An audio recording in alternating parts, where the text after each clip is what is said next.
la red, que yo no administro, la red, y pueda haber datos, ¿no?, de nuestra base de datos. Entonces también podemos cifrar las comunicaciones, ¿no?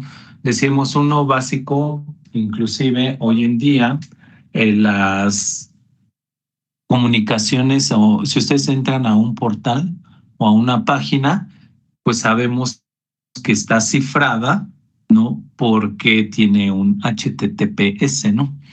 Entonces el HTTPS, pues lo que nos dice es que el canal de comunicación entre la página o el servidor que tiene esa página y nosotros, mi laptop que está consultando esos datos, está, es un canal seguro, ¿no? O está protegido.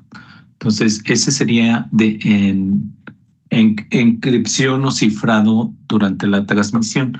Sin embargo, también podemos nosotros almacenar o cifrar nuestros datos en la base de datos. Por ejemplo, lo que decíamos, las tarjetas, ¿no? Las tarjetas de crédito deberían de estar en la base de datos. No lo sabemos, ¿no? Pero bueno, si ya están en la base de datos, al menos no deberían de estar en texto claro, ¿no? Imagínense que guardan la información que necesitan de la tarjeta de crédito. En realidad, el nombre, la tarjeta, que son 16 números, la fecha de vigencia y luego atrás viene un numerito, ¿no? También un dígito.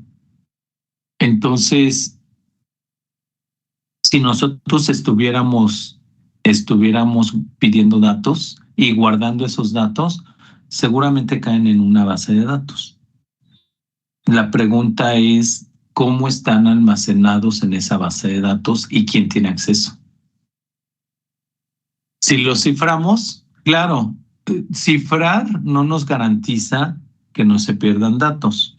Cifrar nos ayuda a mitigar el riesgo de que alguien con acceso, ya sea porque lo robó o porque se los dimos, alguien con acceso a la base de datos, a la tabla donde están estas tarjetas, por ejemplo, pueda verlos con un simple select. Es lo que estamos diciendo.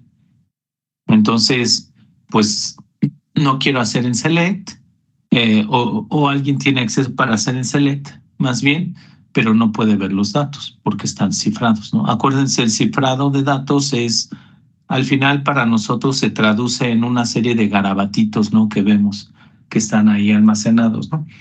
Lejos de que, pues ya saben, también si estamos trabajando con datos bancarios, además hay una regulación internacional que se llama PCI, ¿no?, para el manejo de las tarjetas, de hecho, ¿no?, de transacciones bancarias y demás.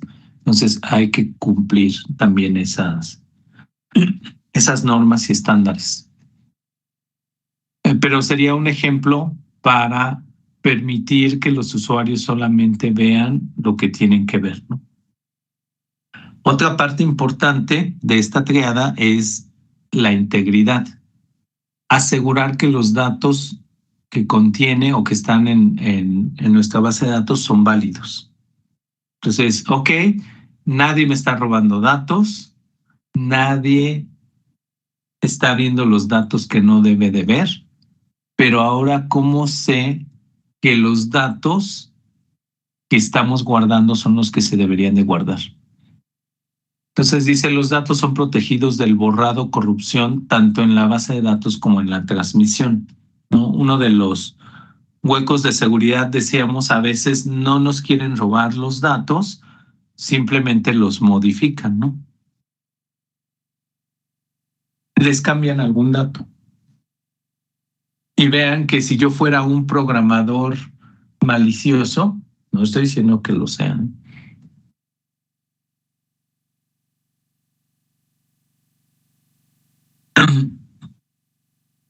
si yo fuera un programador de datos maliciosos y tuviéramos que enviar unos centavitos a una cuenta concentradora, una cuenta, pues no sé, una tarjeta, ¿no?, un número, una clave interbancaria. ¿Qué evitaría o quién evitaría que no ponga la clave interbancaria de mi tarjeta? De mi tarjeta. Y entonces eso pasa por la base de datos. Entonces, estamos haciendo una alteración de nuestros datos, ya sea cuando los estamos guardando o durante la transmisión, ¿no? Entonces hablamos de confidencialidad, integridad de nuestros datos. Y la otra dimensión de esta tríada es la disponibilidad. La disponibilidad habla de yo debo de tener el acceso a los datos cuando yo los necesito. Cuando yo los necesito y no, ahora sí como dirían, y no cuando tú quieras, ¿no? No cuando se te antoje. Entonces, yo debería de tener el acceso a la información cuando yo lo necesito. Se bloquea el acceso de usuarios autorizados a través de ataques de Denial of Service 2, ¿no? Se puede producir un Denial of Service, por ejemplo, si yo tengo un programa que está intentando conectarse a la base de datos y mando así miles de peticiones, lo saturo. Y entonces lo que genero es algo que se llama denegación del servicio. Entonces ya no está disponible la base de datos porque tiene muchas peticiones que atender, que responder, que no eres el usuario, ¿no? Que te va a mandar error, pero de todas formas son muchas peticiones. Entonces se podría generar ataques de denegación del servicio y eso me crea una disponibilidad de los datos, ¿no? Obviamente, pues fallas, ¿no? O sea, se cayó el servicio, pues no hay datos, ¿no? No están disponibles. Otro caso de disponibilidad podría ser, ya lo dijimos, tengo que instalar fixes de seguridad. Y los fixes de seguridad, bueno, ustedes han instalado en lo más común o lo más familiar para nosotros sería, por ejemplo, los celulares, ¿no?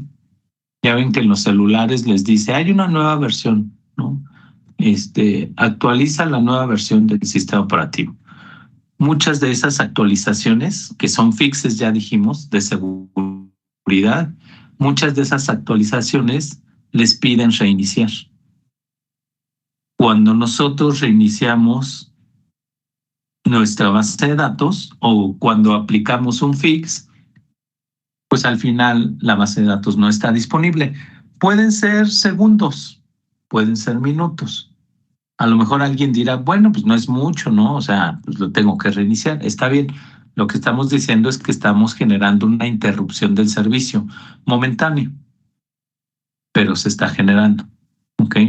Entonces, disponibilidad de los datos sería otra dimensión. De hecho, el esquema de DRP cae también aquí, dentro de este rubro. El esquema de DRP, que dijimos que es un plan de recuperación de desastres,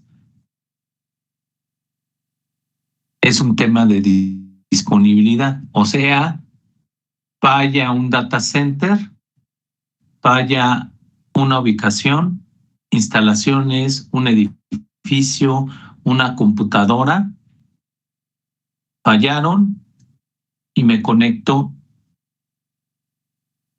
o paso los datos al otro sitio para continuar con las operaciones, para que estén disponibles, ¿no? Entonces, sí, dice disponibilidad también es vista como un problema de backup and recovery, ¿no? O sea, hago un respaldo y lo restauro o lo recupero en otra base de datos o en otro lugar, ¿no? Entonces, también podría hacer eso. De acuerdo a las medidas de seguridad, firewalls muy restrictivos protegen los recursos, pero también pueden bloquear usuarios autorizados. Eso también es común. El firewall es una herramienta que la utilizamos para bloquear accesos típicamente, ¿no? O sea, de IPs desconocidas, de usuarios que no han sido validados, etcétera, ¿no? Pero a veces, si tenemos un firewall con muchas reglas o muy restrictivo, pues también puede hacer que no me conecte, ¿no? Aun cuando sí tengo los permisos. Soy un usuario autorizado, pero no me puedo conectar. Entonces, también es un problema de disponibilidad. ¿Okay? La triada está compuesta de estas tres dimensiones: confidencialidad, integridad de nuestros datos, disponibilidad. Nuevamente, recuerden que nosotros lo estamos aplicando a datos, base de datos. La triada de seguridad aplica en general a tecnología, ¿no? O a seguridad, ¿no? Seguridad informática en general. Entonces, como hemos comentado, es importante que nosotros sepamos o podamos hacer un análisis de riesgos. Un análisis de riesgos. Déjenme ver que aquí me quedé.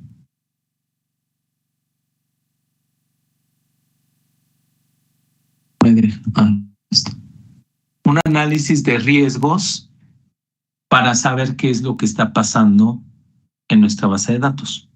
Entonces, nosotros tenemos una amenaza.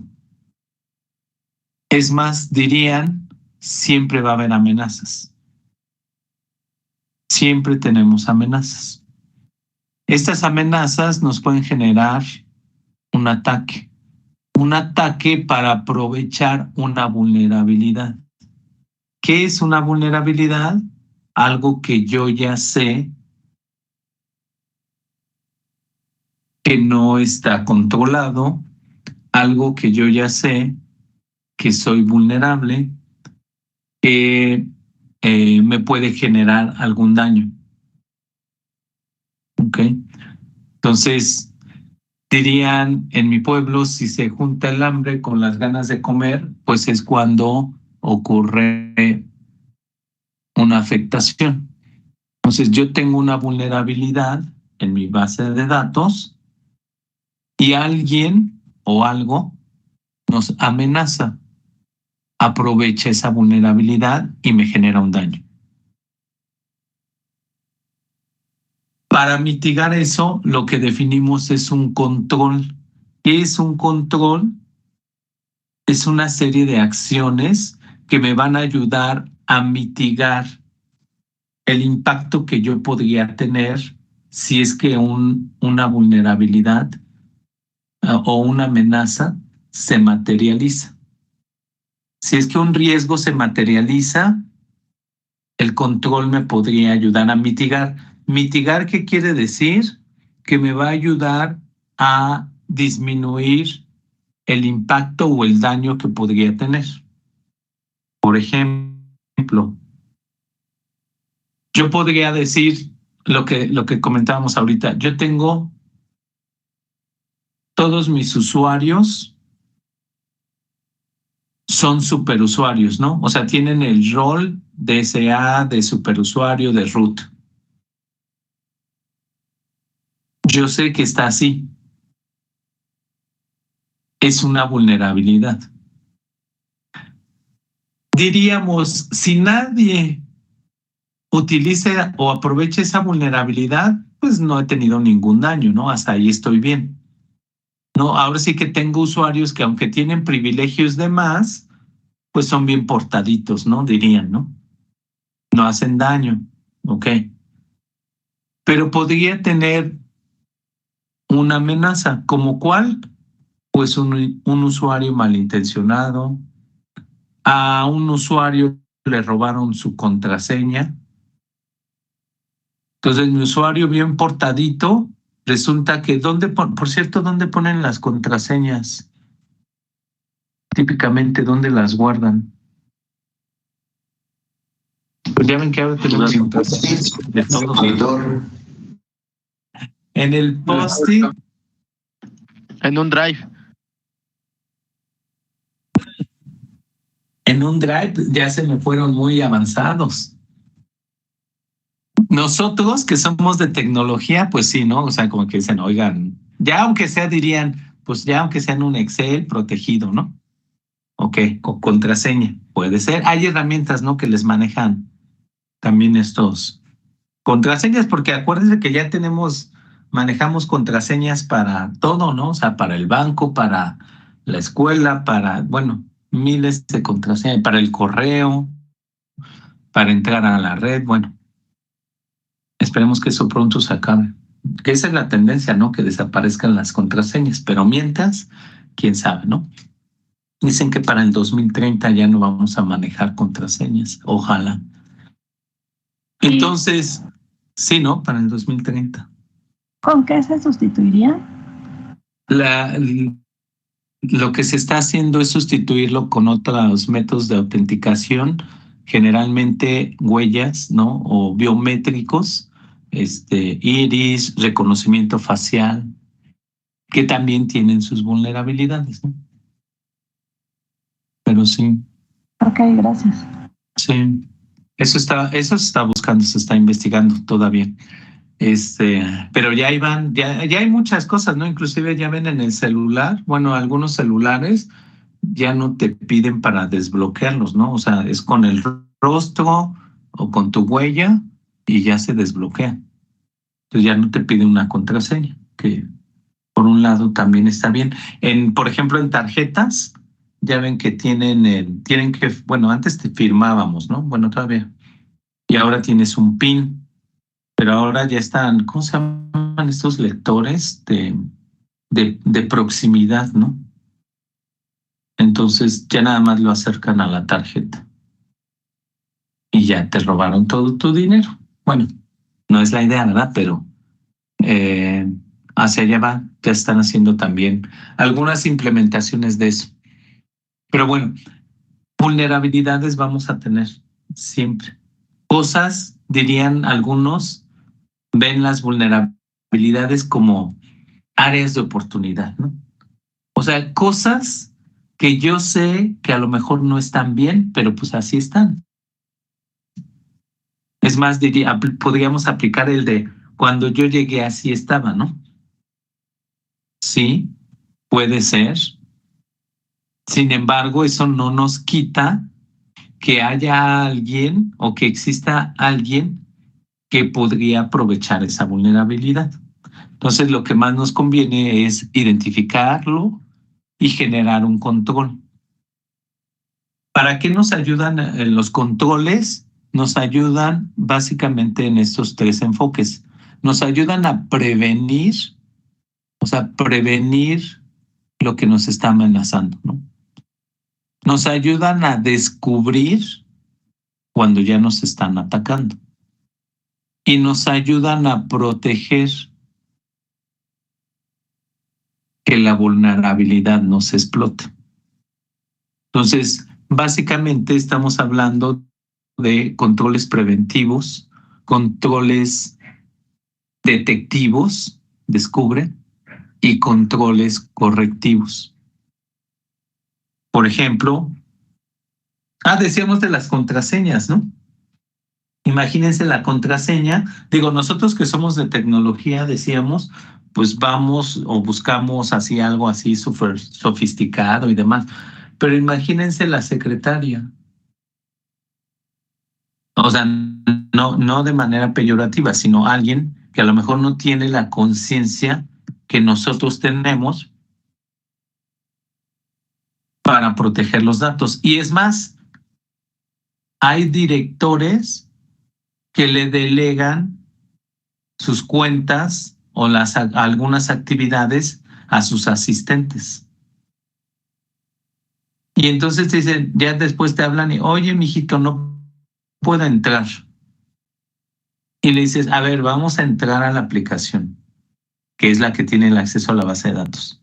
¿Cuál es tu usuario? Pues es tal, el usuario. ¿Cuál es tu contraseña? Uy, no me acuerdo, pero no te preocupes, está aquí en un post-it. O sea, ven que todo nuestro trabajo, así de súper sofisticado, así de tienes que poner una contraseña de mayúsculas y minúsculas con con una grosería y un garabatito y que tenga un número, pero que no se repita. No sé qué tanto hacemos, que está bien al final de cuentas, para que termine en un post-it. No nada más que termine en un post-it, que cualquiera lo pueda ver. Pegado en la laptop, ¿no? Pegado en la laptop, sí, luego lo ponen abajito, ¿no? Dicen, ¿no? Pues sí, porque dicen, es que no me voy a aprender, o sea, nuevamente, una persona que no tiene esas habilidades, o sea, si de por sí nosotros, pues ¿cuántos passwords se saben? No sé, 3, 5. Y en nuestro mundo ideal, ¿no? Decimos, quiero manejar un solo password para todo, pero no es posible. Y entonces tenemos un password para el correo, un password para otra vez para la aplicación, un password para entrar a la red, y etcétera. Es imposible aprenderse eso, ¿no? Y además, y luego nuestra política de seguridad que implementa nuestro CISO dice, el password se tiene que cambiar cada 6 meses, ¿no? Algunos hasta los tienen cada 30 días, ¿no? No, pues estoy frito, ¿no? Apenas me había aprendido el anterior y ya lo tengo que cambiar. Y entonces así de el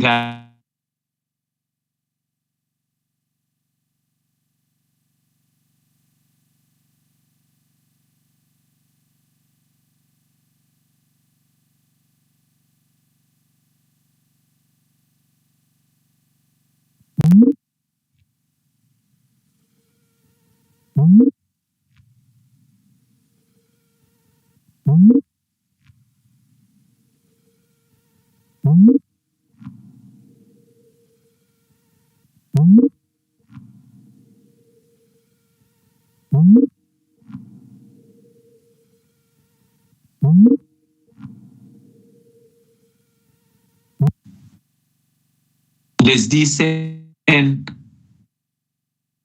puedes crear una cuenta con nosotros donde pones tu usuario y tu contraseña, o nos podemos autenticar con tu Facebook o con tu Gmail o con tu Outlook o lo que sea, ¿no? Ese es single sign-on. Nos conviene usar single sign-on. La ventaja, pues que ya no tengo un password menos que aprenderse, ¿no? Entonces, menos vulnerabilidad. Desventaja, pues obviamente que le estás cediendo la seguridad a un tercero, que es Google, que es Microsoft, que es Facebook, etcétera, ¿no? Entonces, sí, pero la idea, hay empresas que tienen o soluciones, ¿no? Que nos permiten hacer single sign-on. Inclusive algunas se sincronizan con bases de datos, ¿no? Por ejemplo, yo podría tener en mi base de datos en Postgres, en Oracle, en SQL, y si en cada una de ellas creo un usuario, para efectos reales son usuarios diferentes. No importa que se llamaran igual, son manejadores de bases de datos diferentes. Entonces, para efectos prácticos reales, son usuarios diferentes. Single sign-on me ayudaría a decir, estos 3 usuarios de 3 manejadores de bases de datos van a actuar como si fueran uno solo. Entonces nos ahorramos ahí también aprendernos algunas contraseñas. Algunos ejemplos, ¿no? Mucho tiene que ver con, decíamos, esta parte de cómo protejo, ¿no? Y siempre vamos a tener amenazas, ese es el punto. Siempre vamos a tener amenazas, algo que nos esté o que nos pudiera afectar la confidencialidad, la integridad, la disponibilidad de nuestros datos. Entonces, lo que quiero, número 1, es prevenir, o sea, que no suceda. Pero si ya sucedió, es detectarlo. Luego ya nos robaron los datos y ni siquiera sabía que me estaban robando los datos. Entonces, detectar también, ¿no? Que ya me vulneraron. Y proteger, ¿no? Mitigar. O sea, ya ocurrió, ¿cómo corrijo? ¿Cómo cierro esa llave? Pues para que ya no siga pasando, ¿no? Teníamos nuestras cuentas no superadministradoras, decíamos. Y ya vi que un usuario bajó, porque es gratis, ¿no? Bajó una interfaz gráfica de SQL y alguien le ayudó a hacer un query para llevarse la tabla de empleados. ¿Por qué lo hizo? Pues porque alguien le ayudó, porque sabe que ahí están los datos, porque sabe que es información confidencial, etcétera.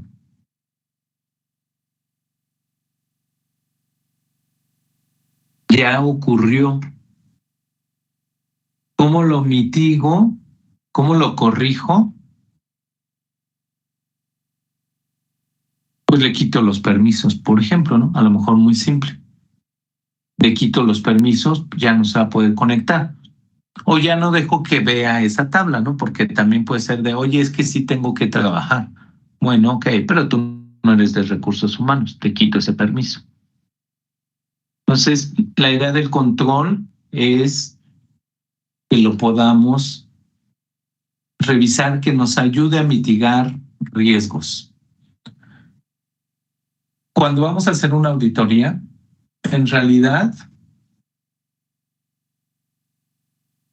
lo que les pedimos, bueno, lo que piden los auditores cuando están empezando a hacer la revisión, pues es justamente, les van a decir, oye, básicamente son dos cosas. Uno, en principio es, dame tu análisis de riesgos. Si no están haciendo análisis de riesgos, pues ya desde ahí va a decir, no, pues touch, ¿no? ¿Por qué? Porque no sabes de lo que eres vulnerable. Y si no sabes de qué eres vulnerable, o sea, si no sabes cuáles son tus riesgos, pues menos los vas a controlar. Entonces, análisis de riesgos. Y la otra es análisis de incidentes. Mucho de lo que nos ayuda también como auditores para saber si tenemos áreas de oportunidad o no, pues son las fallas, ¿no? O sea, imagínense, como decíamos, diario me reportan que el usuario no tiene permisos. Pues es un incidente. Lo corrijo, sí, le pongo los permisos, ¿no? Ya le asigné el permiso de select. Y mañana otra vez me reportan, oye, es que no puedo hacer select. Le doy el permiso. Y pasado otra vez me reportan, oye, es que no puedo hacer select. Me dice permission denied. Le doy el permiso. Entonces, mucho de lo que estamos haciendo de estos actividades, de los permisos, por ejemplo, para nuestros usuarios, los puedo resolver de manera inmediata, pero a lo mejor no estoy encontrando la causa raíz, como decíamos. Y en un análisis de incidencias diríamos, creo que no tienes bien el proceso de asignación de permisos. O alguien está aquí, alguien o algo está quitando los permisos a los usuarios. Eso es lo que estaríamos revisando en una auditoría. Entonces, la auditoría nos serviría ese análisis de riesgos. Si no lo estamos haciendo, pues desde ahí deberíamos empezar. Y el otro insumo importante son las incidencias, ¿no? O lo que sucede, lo que nos reportan en la mesa de ayuda, ¿no? O en soporte técnico, etcétera. Dice, los controles incluyen escenarios what if, ¿no? Que esa es la idea. ¿Qué pasa si? No ha ocurrido, vean que no ha ocurrido, por eso ponemos el control. No ha ocurrido, entonces lo que queremos es, ¿qué pasa si alguien no autorizado se conecta. ¿Qué pasa si no hago respaldos? ¿Qué pasa si el DBA se enferma? Vean que lo que estamos analizando son recursos, efectivamente. El DBA es un recurso humano. ¿Nos podemos enfermar? Pues por supuesto, ¿no? Es más, soy vulnerable, ¿no? Así de, pues estoy comiendo en la calle. Fui al concierto, ¿no? Y ahí todo el mundo estaba ahí estornudando. Pues me puede enfermar, soy vulnerable. Vean que la vulnerabilidad no es algo que yo quiera. El ser humano, en nuestro caso, por naturaleza, ¿no? Somos vulnerables a enfermarnos. Es más, pues nos podemos morir, ¿no? Bueno, nos vamos a morir, ¿no? Dirían. Entonces somos vulnerables. Más bien es, aún sabiendo que tengo esa vulnerabilidad, ¿qué puedo hacer para protegerme? Para protegerme y en caso de que suceda, o sea, ya me enfermé, que no me afecte. O sea, si el DBA no va a trabajar, pues no se debería de detener la operación, ¿no?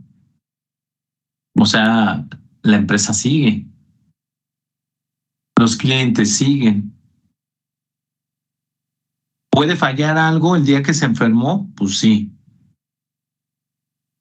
¿Qué tendría que hacer para que aún como es vulnerable, se enfermó y ocurrió un incidente, una falla, aún en ese escenario el impacto no sea tan grande? No sea tan grande. Los controles, dice, incluyen escenarios what if, o sea, ¿qué pasa así?